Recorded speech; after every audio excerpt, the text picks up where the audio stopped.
Ito ang aming tanghalian. Nagluto ako ng pork sinigang.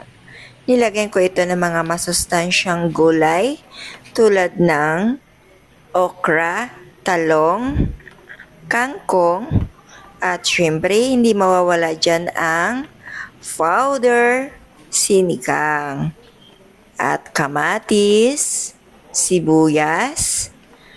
Ayan ang aking mga sangkap sa aking pork sinigang. At itong part ng pork na ginawa ko ay limpo. Para hindi siya masyadong mataba at hindi rin masyadong dry. Kasi yung bandang mga pigi, dry na kasi yun. So ito ang pinili kong isigang, yung part ng liempo. At yung talong ko ay napakasarap dahil napakasariwa nito. Ayan, nakagawa na ako ng simpleng ulam ng tanghalian mga kayam.